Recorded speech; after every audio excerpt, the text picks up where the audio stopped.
¿Qué tal? Videotutorial número 10 del curso de Ajax, en el que empezamos una serie dedicada a analizar algunos de los frameworks para Ajax más útiles y populares.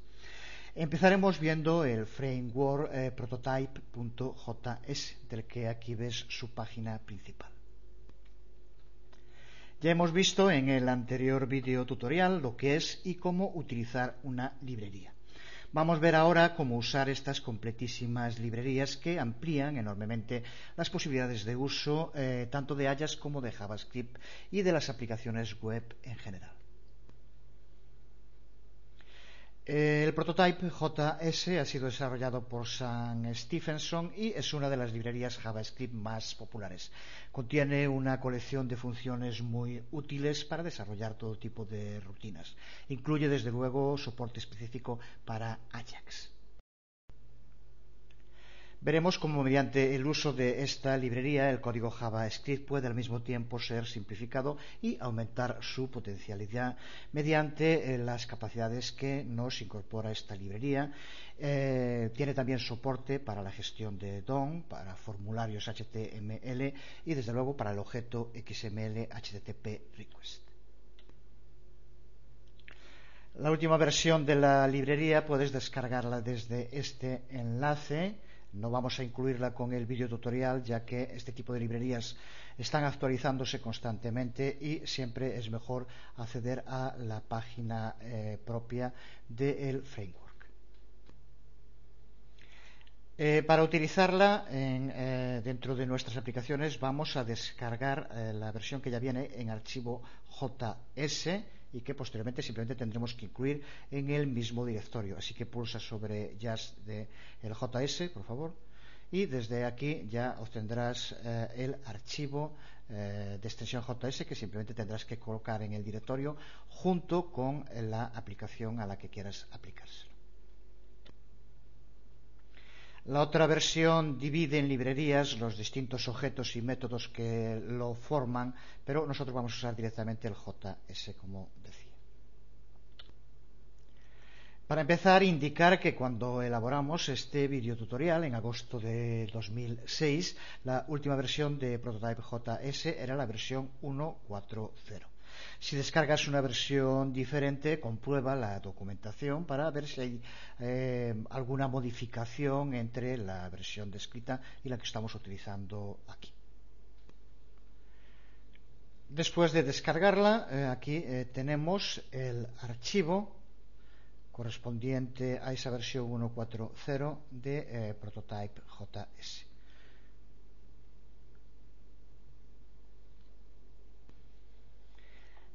Una vez que tenemos el archivo, incorporarlo en cualquiera de nuestras páginas es tan sencillo como incluir la línea de código, que es exactamente la misma que para incluir la librería que creamos en el anterior video tutorial. Recuerda, hace falta decirlo, que tiene que estar en el mismo directorio para, escribiendo solo el nombre, ya poder acceder. Desde luego, en este caso, el nombre que tienes que ponerle es exactamente el mismo que tenga el archivo con la librería. Cuando se descarga, pone Prototype 1.4, en fin, puedes cambiarlo y dejarlo como Prototype JS, o si no, pues ponerle el nombre justo como esté. Prototype JS contiene un amplísimo rango de funciones que aquí estamos viendo, pero que en definitiva lo que permiten es poder escribir el código JavaScript de forma mucho más rápida, que los resultados sean mucho más claros y que nuestras aplicaciones sean mucho más fáciles de mantener, ya que mucho del trabajo necesario nos lo da ya hecho este tipo de librerías. Si hubiera que resumirlo, Prototype, por un lado, incluye funciones que podemos considerar como funciones de carácter general que permiten llevar a cabo de forma mucho más rápida ese tipo de tareas repetitivas que prácticamente hay que estar haciendo en todos los scripts. Utilizando una librería de este tipo nos permite hacer lo mismo con muchísimo menos código. Cuenta también con un sistema para la creación de formularios HTML basados en JavaScript muy completos, de los que veremos algún ejemplo. Y desde luego lo que aquí nos interesa por encima de todo, métodos para tratar con el objeto XML, HTTP requests y métodos y objetos para simplificar las tareas usando el DOM, el Document Object Model. Vamos a empezar viendo algunas de las herramientas más populares y útiles, también genéricas, que incorpora Prototype JS.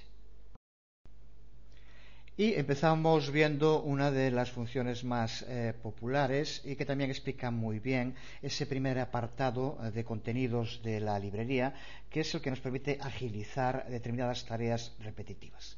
Es una función que, como vemos, tiene como nombre simplemente el símbolo del dólar y que se trata en gran medida de un atajo que nos permite, de forma mucho más corta, hacer referencia al método DOM que ya utilizamos en distintas ocasiones, getElementById. Vemos aquí en este ejemplo cómo utilizamos hasta ahora el método getElementById y cómo, mediante el uso de esta función, símbolo del dólar, podemos sustituir toda la línea simplemente por el símbolo. Es un ejemplo, ya digo, de una parte de las funciones que tiene esta librería que agiliza la escritura de código. Lo vemos en un ejemplo concreto de uno de los códigos que ya hemos utilizado. Recuerda que el getElementById en gran medida lo usamos para hacer referencia a algún contenedor que tengamos en la página a través de su ID. En este caso, recuerda que para utilizarlo, lo primero que tenemos que hacer, aquí no lo estamos usando, este es el ejemplo en el que lo usamos. Para empezar, añade la línea para utilizar la librería Prototype JS, que tiene que estar en el mismo directorio. Este es el ejemplo anterior sin modificar y observa como aquí utilizábamos document getElementById y posteriormente el nombre del elemento, la ID del elemento al que queremos hacer referencia. Lo hemos aquí usado en dos ocasiones. Pues en la nueva versión lo que tenemos que hacer simplemente, usando esa librería, todo este trozo de código lo cambiamos por el símbolo del dólar y funciona exactamente igual. Lo vemos en este ejemplo ya modificado. Y aquí tenemos esta parte, como ves. No hay que hacer nada más. Simplemente esta función sustituye a toda la ruta para hacer referencia a la ID del elemento. Probamos cualquiera de los dos. Este era un script muy simple que simplemente recuperaba un trozo de texto del servidor, pero igual sería para cualquier otro. Aquí vemos la primera versión sin modificar, que irá como texto 2 HTML junto con el vídeo tutorial. Y aquí vemos la otra versión, que irá como texto 2b.html, que la salida en pantalla es exactamente la misma, pero el código cambia por el uso de esta primera función de Prototype JS, que es la función símbolo del dólar. Pero además la función dólar, a diferencia de lo que pasa con getElementById, puede aceptar múltiples elementos ID como argumento, no uno solo. Lo vemos aquí en un ejemplo en el que, como vemos, le pasamos 3 IDs que convierte en un array con cada uno de estos valores asociados. Por tanto, posteriormente podríamos acceder a los distintos IDs usando el sistema de sintaxis de array. El nombre de la variable y entre corchetes el número que ocupa, el índice que tiene en el array, empezando desde 0. Así que con 0 nos referiríamos a ID 1, con 1 a ID 2 y con 2 a ID 3. Otra de las funciones genéricas más útiles de Prototype JS es la función símbolo de dólar F mayúscula. Lo que hace esta función es devolvernos un campo de entrada de un formulario del cual le indiquemos la ID de ese campo de formulario. Lo vemos en un ejemplo que se entiende mucho mejor.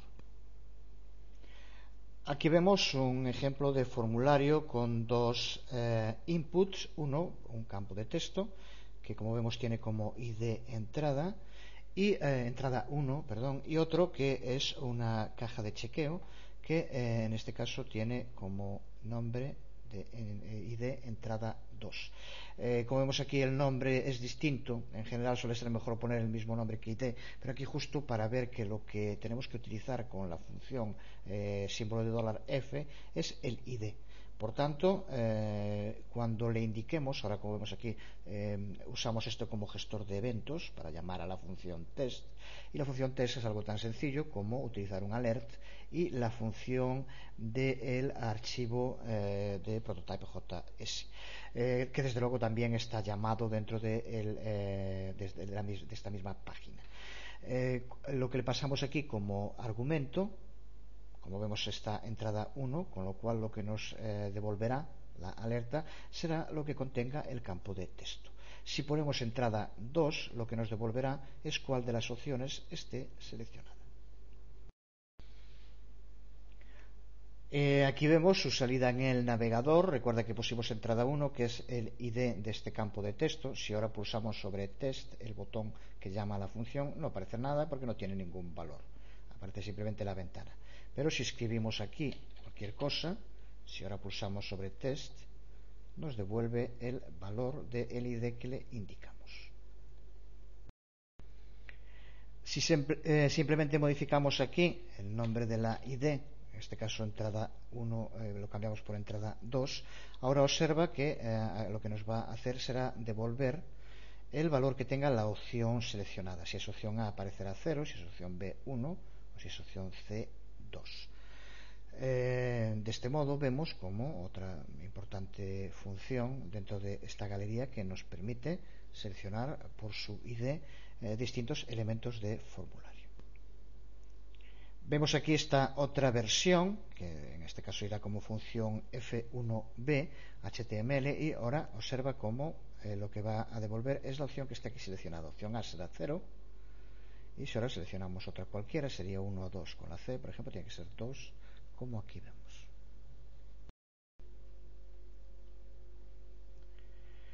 Vemos aquí otro ejemplo del uso de la función F con un formulario que contiene cuatro tipos de entradas distintos y según la ID que indiquemos como argumento al llamar a la función nos devolverá el valor de ese input en concreto. Lo vemos en un ejemplo, aquí como vemos está como argumento pasado checkFile, con lo cual nos va a aparecer en la caja de chequeo. Si está marcado, el valor que nos devolverá será 1, si está sin marcar, devolverá undefined, ya que no tiene valor que mostrar. Cambiando simplemente aquí el argumento por cualquiera de los otros IDs, lo que aparecería sería el valor de los campos de texto o el valor desplegable. Aquí lo vemos, en este caso es esta caja de chequeo. Si está sin marcar devuelve undefined, como decíamos, y si está marcado devuelve 1, como se le indica en el valor. Como decíamos, Prototype incluye también, define un objeto form que engloba a su vez distintos métodos muy útiles para poder simplificar el trabajo, la manipulación de formularios HTML. Por ejemplo, utilizando el método getElements nos devuelve un array con el número de campos que tenga un formulario. Recuerda de nuevo que una de las principales características de este tipo de librerías es su enorme facilidad de uso. Veamos, por ejemplo, en el formulario que utilizábamos hace un momento, de qué modo tan sencillo podríamos aplicar este método. Este es el formulario que utilizábamos hace un momento con 4 campos.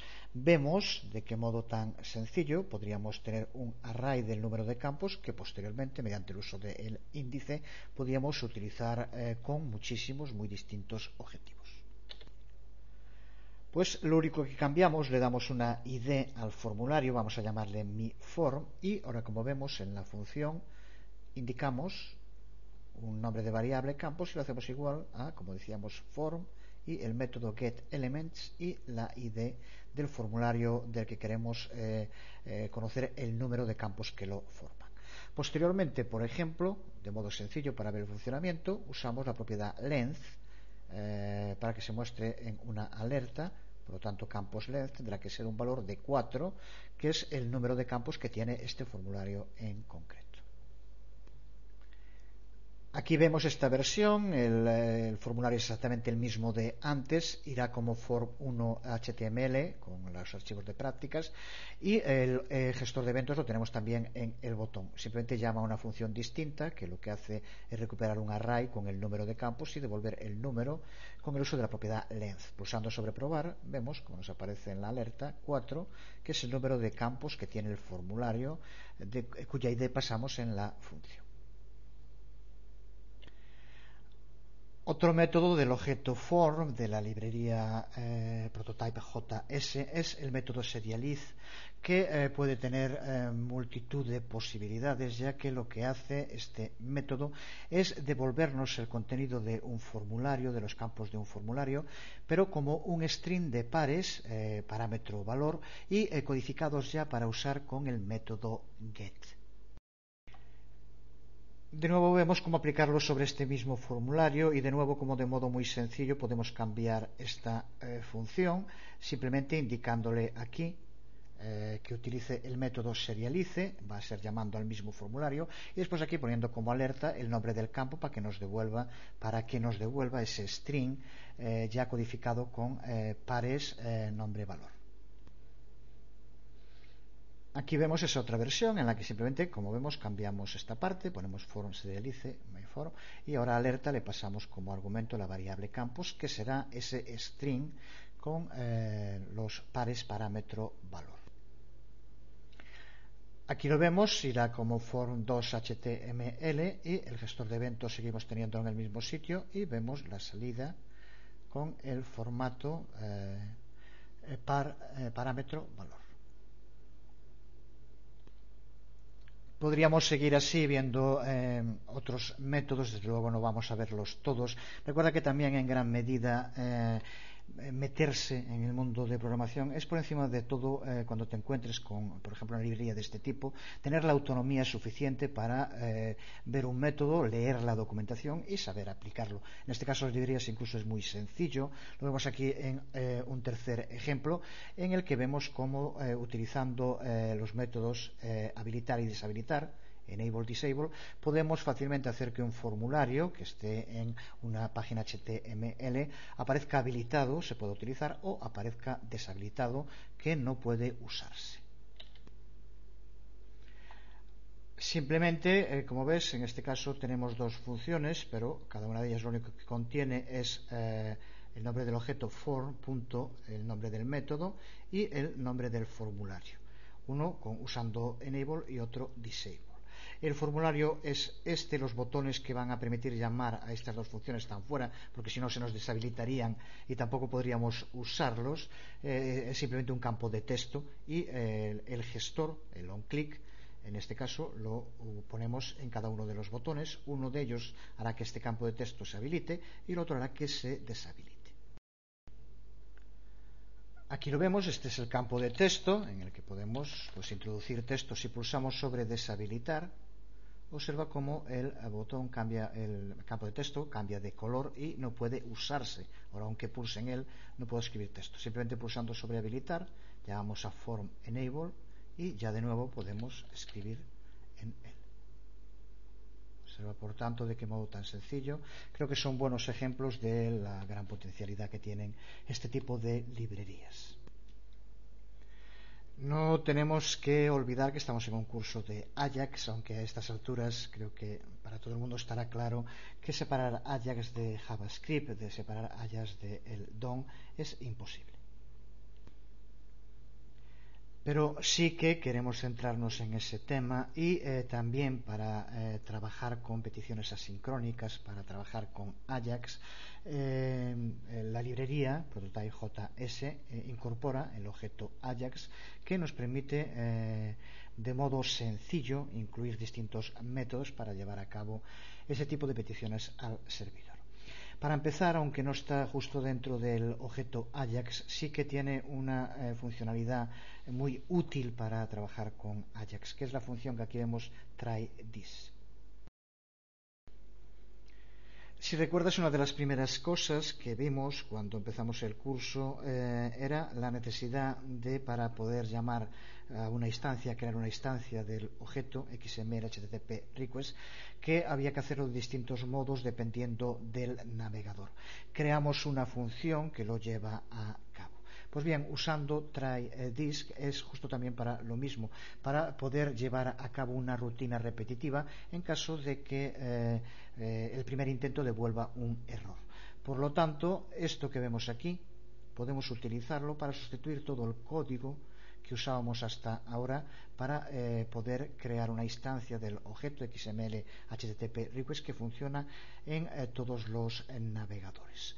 Simplemente recuerda que para que funcione tienes que tener la llamada a la librería prototype.js, que tiene que estar en el mismo directorio si no pones otra ruta. Pero con eso, teniendo la librería, esto podemos cambiarlo por todo el código que teníamos en la otra función. Vemos de nuevo aquí el ejemplo que utilizábamos antes de esa petición al servidor que devuelve simplemente un texto, y aquí tenemos esa función get XML HTTP requests que mediante el uso de try_catch nos permitía, en caso de que devuelva error, intentarlo con otra petición. Esto es lo que podemos sustituir, toda esta función, usando la librería de prototype.js. Aquí lo vemos cómo llamamos primero a la librería y después la función sigue siendo la misma, simplemente le cambiamos el contenido. Es en gran medida una de las cosas que aporta este tipo de librerías, un código mucho más compacto y mucho más reutilizable. Vemos cómo ahora, con simplemente estas 3 líneas, tenemos ya asegurado que nos va a funcionar con los distintos navegadores. No es necesario cambiar nada más. Probándolo de este modo, el resultado será exactamente el mismo que el que teníamos antes con otra función. Como la variable que creamos aquí lo que hace es almacenar la instancia del objeto, observa que el nombre sigue siendo el mismo. Por lo tanto, no tenemos que cambiar nada, excepto el contenido de la función y, desde luego, la llamada a prototype.js. Pues con eso lo vemos la salida en el navegador, que es exactamente la misma. Irán como texto 2 HTML y texto 2b HTML. Estas dos versiones usando try_this y con el método tradicional. Pero, como dijimos, prototype.js define también un objeto Ajax que está designado para poder simplificar el desarrollo del código JavaScript necesario cuando construimos aplicaciones Ajax. Este objeto cuenta con una serie de clases que empaquetan, encapsulan el código que necesitamos para enviar peticiones al servidor, para monitorear el progreso de esas peticiones y para tratar con los datos devueltos. Vamos a ver más en detalle los métodos request, updater y periodical updater. Vamos primero a definirlos, explicar su uso, ver su sintaxis y posteriormente crearemos 2 aplicaciones totalmente funcionales mediante su utilización. El uso del método request del objeto Ajax de la librería prototype.js nos sirve para tratar con todos los detalles que tienen que ver con la creación de una instancia del objeto XML HTTP request y con el envío de la petición al servidor correctamente formateada. Como vemos, el modo de llamarlo es muy directo y muy rápido. Dentro de los parámetros vemos como el primero de ellos, URL, es pues señalarle la dirección donde tiene que buscar ese recurso del servidor al que estamos llamando, que normalmente en los ejemplos que estamos viendo son esas páginas PHP donde está algún script del lado del servidor. Así que para empezar tenemos que indicar cuál es ese archivo en concreto y dónde se encuentra. Pero observa cómo a partir de aquí el resto de los parámetros presentan un elemento nuevo que observa cómo van entre llaves. Eso se debe a que está construido usando una sintaxis, una notación que se conoce como JSON, como JSON de JavaScript Object Notation. Si lo observas en lo que estamos escribiendo, la sintaxis de JSON consiste entre llaves en localizar pares, parámetros valor, separados por dos puntos y cada par separado por comas. Lo vemos aquí con tres pares entre llaves y cada parámetro valor separado por dos puntos. Ajas, Jasón, parece que la programación se vuelve hacia la mitología griega. Lo cierto es que JSON se está convirtiendo en un protocolo de intercambio de datos muy popular porque es muy sencillo en cuanto a su construcción y nos permite además una gran independencia para poder usarlo con distintos lenguajes de programación. De momento, para lo que estamos viendo, nos llega con entender su sintaxis y ver sus usos prácticos. Para ampliar información sobre todo lo que tiene que ver con este protocolo, puedes ampliar información en su página oficial www.json.org.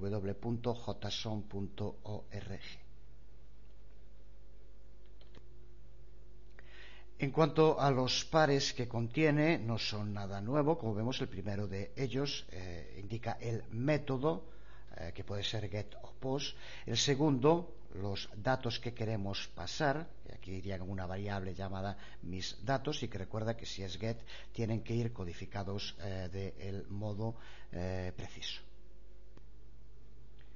Y el par onComplete y response function, o función de respuesta, que cumple una función muy similar en el otro código Ajax que creábamos a la propiedad onReadyStateChange, que recuerda que cuando es igual a 4, después era cuando se le indicaba la función a la que tenía que llamar. En este caso esto va aquí, onComplete haría referencia a el 4 y la función de respuesta sería el nombre de la función que va a gestionar los datos devueltos.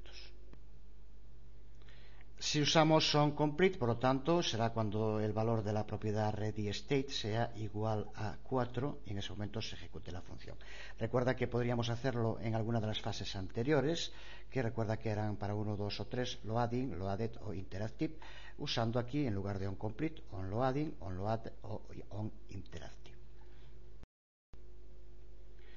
Hay otros parámetros opcionales, incluyendo, por ejemplo, asynchronous false, que recuerda que en este caso le indicamos que la petición se haga de modo sincrónico y no asincrónico. No es necesario poner asynchronous true, porque recuerda que por defecto ya lo es. Otro método muy útil del objeto Ajax de la librería Prototype.js es el método updater, que nos permite poder actualizar un elemento de la página mediante el uso de peticiones asincrónicas de tipo Ajax. De nuevo, como vemos, la sintaxis es muy sencilla, prácticamente igual a la que vimos hace un momento para requests. Simplemente que aquí tenemos que indicarle ahora, aquí lo ponemos como target, el objetivo, el destino, el lugar donde queremos que se lleve a cabo la actualización. Lo que hicimos en algunos otros ejemplos, indicándole la ID del lugar donde queríamos actualizar. Pues esto lo tenemos que indicar aquí como primer parámetro, antes de la URL, que era antes el primero. El resto, como ves, después también sería mediante la sintaxis JSON muy similar. Veremos en un momento un ejemplo práctico y funcional del uso de Ajax Updater. Aquí lo vemos, en el que tenemos un campo de entrada de texto y a medida que vayamos escribiendo algo de texto, aquí la actualización será automática en el ID, que aquí está, que de momento está en blanco, como ya sabes de otras ocasiones, y observa cómo en el momento que vayamos escribiendo algo, ya directamente nos va apareciendo aquí.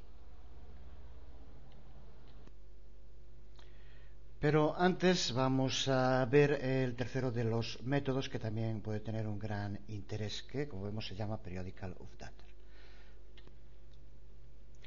Método que lo que nos permite es estar de modo constante, repetitivo, creando una instancia del método Ajax Updater que veíamos antes. Así podemos hacer que un elemento de la página se esté actualizando de modo constante con un intervalo de tiempo que tenemos que indicar.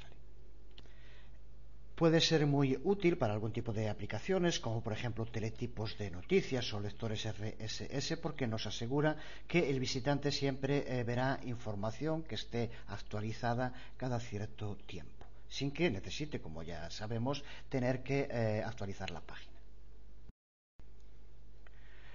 Como vemos, de nuevo, la sintaxis es prácticamente la misma, aunque en este caso, como vemos, añade dos dos parámetros que en este caso no posibles, como mínimo uno de ellos tiene que aparecer, que es el de la frecuencia, en el que se le indica cada cuántos segundos tiene que llevar a cabo esa actualización. Cada cuántos segundos llama al método updater que veíamos antes. Y el parámetro decay, que en este caso lo que hace es que indica un valor que va a ser por el que se multiplique si a medida que va haciendo nuevas peticiones no hay modificaciones, se vaya ampliando el espacio entre petición y petición, ya que se ve que no está habiendo cambios. Es un modo de poder liberar recursos y que no sea tan intensivo el uso de las peticiones al servidor. Vamos a ver también otro ejemplo de cómo utilizar este método Periodical Updater. Aquí lo vemos en pantalla. Observa cómo en el objetivo, en el ID div que le indicamos, este valor que aquí aparece está cambiando. No se trata de valores de acciones, pero es un ejemplo. Simplemente lo que hacemos en el archivo del lado del servidor es hacer que cada vez que se haga una petición haya un valor aleatorio mediante el uso de run. Como ya vimos, y observa, pero aquí para ver cómo esto se está llevando a cabo, como ves, sin necesidad de actualizar la página, y es un muy buen ejemplo de para lo que puede valer. Tiene multitud de usos, cómo va cambiando el valor que recibe del servidor. Es otro buen ejemplo. Son las dos aplicaciones de uso de Ajax con la librería Prototype JS con los que vamos a terminar este video tutorial. Vemos primero el uso de Ajax.updater. Si recuerdas ese primer ejemplo en el que veíamos cómo al escribir en un campo de texto aparecía un mensaje de saludo inmediatamente debajo que se iba actualizando a medida que escribíamos cualquier letra. Aquí, como vemos, simplemente tenemos la parte de la creación del formulario y el div donde va a aparecer el saludo. Recuerda la importancia de la ID, que es donde tenemos que indicar lo que llamamos el target o el destino. Se trata de un formulario del que no hay que explicar nada más, ya que el grueso de la utilización de código va a estar en dos archivos, JS o el prototype JS, la librería que usamos, y las dos funciones que nos van a permitir llevar a cabo esta funcionalidad de modo muy sencillo gracias al uso de prototype, está en otro archivo al que llamamos ajax.js. También, como vemos, la acción del formulario es llamar a un archivo saludo php, que lo único que va a hacer es recuperar el valor que en este caso tenga el campo de entrada de texto, donde vamos a ir escribiendo el texto, y devolver como eco el saludo y el valor que tenga el campo de texto en cada momento. Es este archivo que vemos aquí, que tampoco a estas alturas tiene nada que explicar.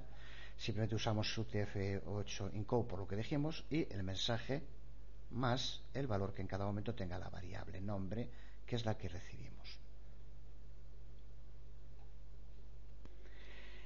Y aquí tenemos el archivo Ajax.js con una primera función que lo que va a hacer es comprobar el momento en el que se produzca cualquier cambio, y aquí es donde tenemos el uso de Ajax Updater, a la que, como vemos, le pasamos los distintos argumentos, un método muy sencillo que es utilizar, dejar el propio parámetro y simplemente crear variables con ese nombre, indicándole qué valores tiene que tomar. Es una forma rápida de hacerlo y suele ser muy práctica, ya que simplemente copiando esto y pegándolo. Después, posteriormente, le damos los valores con las variables, aquí indicando qué URL es la de destino, aquí el texto codificado que hay que pasarle, y aquí cuál es el objetivo que quiere actualizar, que es el div vuestra saludo que veíamos hace un momento. Pues con esta línea llevamos a cabo todo el proceso de actualización. Vemos, por tanto, de qué modo tan sencillo conseguimos un uso que de entrada es complejo de Ajax, ya que permite actualizar constantemente un determinado elemento de la página sin necesidad de estar refrescando la misma. En este caso, constante es un actualizador. Es constante en el sentido de que cuando se observe el evento que hay una modificación en el campo de texto, que entra una nueva letra, inmediatamente se lleva a cabo la actualización, que es lo que ocurre, como veíamos, y que vemos de nuevo en pantalla. En cuanto el evento observe que se introduce cualquier término en la caja de texto, inmediatamente hace el uso de Ajax Updater, como vemos, y aparece, este es el string genérico, pero aquí se irá actualizando con cualquier nuevo carácter que vaya entrando. Vemos cómo inmediatamente nos lo pone, sea el número de caracteres que sea. Eso recuerda que es una actualización que se lleva a cabo poniéndose en contacto con el servidor. Y vemos entonces, para terminar, la otra aplicación, que es el uso de Periodical Updater, que en este caso nos permite indicar cuándo queremos que se lleve a cabo, cada cuánto tiempo queremos que se lleve a cabo una petición de actualización al servidor, que incluso también, como veíamos, se podría indicar que en caso de que no haya cambio, el tiempo de petición vaya aumentando. Vamos a ver en este ejemplo cómo hacerlo. Para este otro ejemplo, de nuevo, una buena prueba de la enorme reducción de código necesario para crear este tipo de scripts mediante el uso de la librería Prototype.js. Todo el código, en este caso, lo tenemos aquí. Simplemente falta lo del archivo PHP que es llamado, que recuerda que en este caso lo único que hace es hallar un valor aleatorio entre 50 y 100, pues para que aparezca como ese valor en pantalla, que se va actualizando cada vez que se llama. Es el archivo RAM PHP que vemos aquí. Utilizamos simplemente la función sRAM para hallar un valor aleatorio que se guarda en la variable precio que nos devuelve. Así que simplemente esto es un sistema para hallar un valor aleatorio. Lo que nos interesa es aquí el código usando Ajax Periodical Updater, como aquí vemos.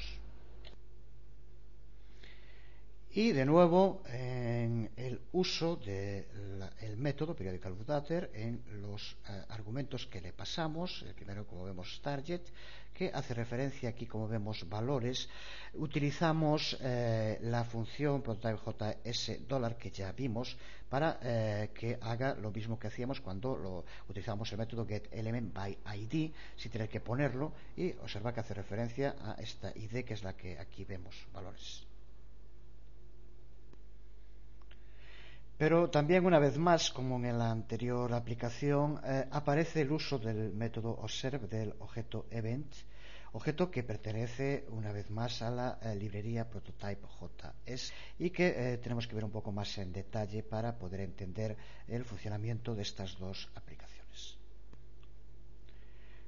Si sigues hasta aquí lo que llevamos visto, una de las características de prácticamente todas las aplicaciones que funcionan con Ajax es la necesidad de usar gestores de eventos. Pues lo que permite el uso de Event Observe es crear esos gestores de eventos programáticamente mediante código. También nos provee con un sistema para limpiar el gestor de eventos cuando la página se descarga y previene sobre todo de posibles errores en el Explorer y otros navegadores, ya que esta función observe recibe el propio objeto de evento como un argumento, sin tener por tanto que usar el window.event de Internet. Si quisiéramos indicar que se deje de controlar, de observar, de oír un evento, lo podemos hacer con el uso de event stop observing, como aquí vemos. En cuanto a la sintaxis, de nuevo, entre paréntesis tenemos que indicar los distintos parámetros. Vamos a verlos un poco más en detalle. Aquí vemos la sintaxis y los 4 parámetros, el cuarto de los cuales es opcional, que se pueden utilizar. El primero, el element, que es para indicar el objeto o la ID de un elemento, que es lo que queremos capturar. El evento que ocurra en ese objeto o elemento es el que queremos capturar. En este segundo ejemplo que estamos utilizando, como vemos, ese primer argumento es window porque va a ser al propio documento. Ahora veremos el siguiente, sea cuando se cargue el documento, por lo tanto aquí ponemos window.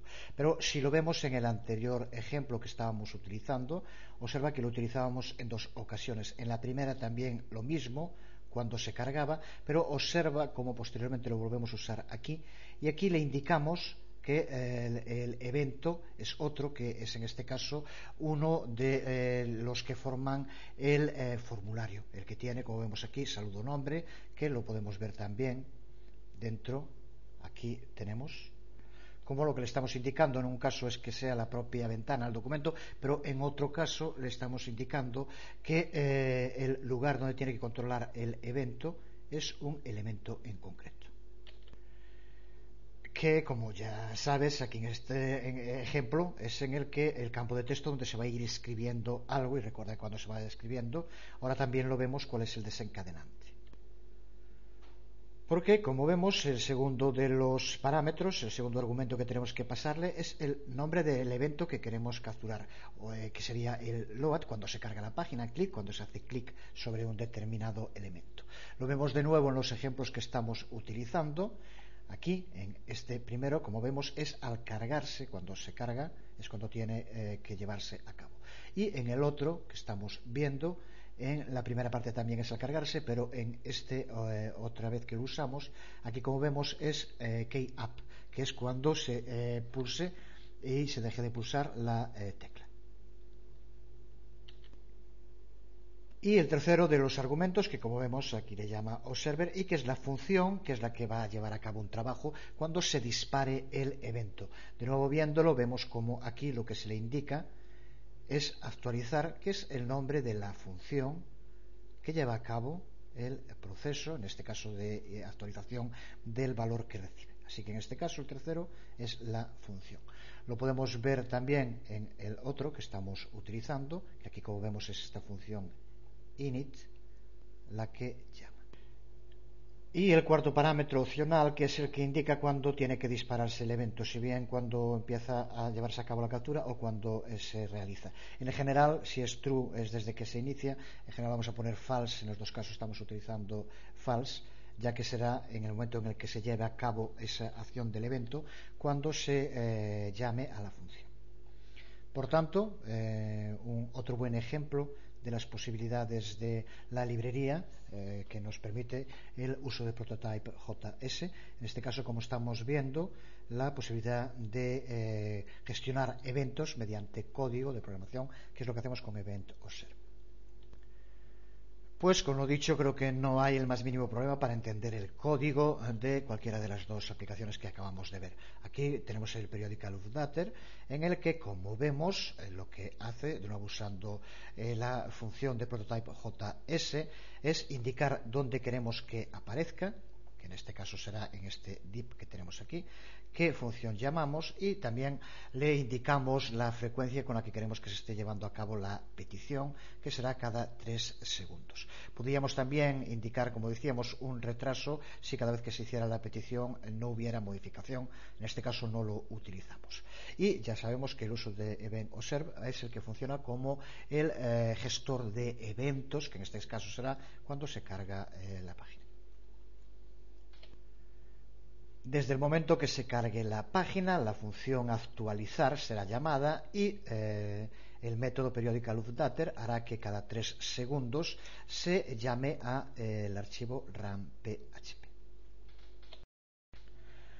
Pues hasta aquí esta visión de Prototype JS.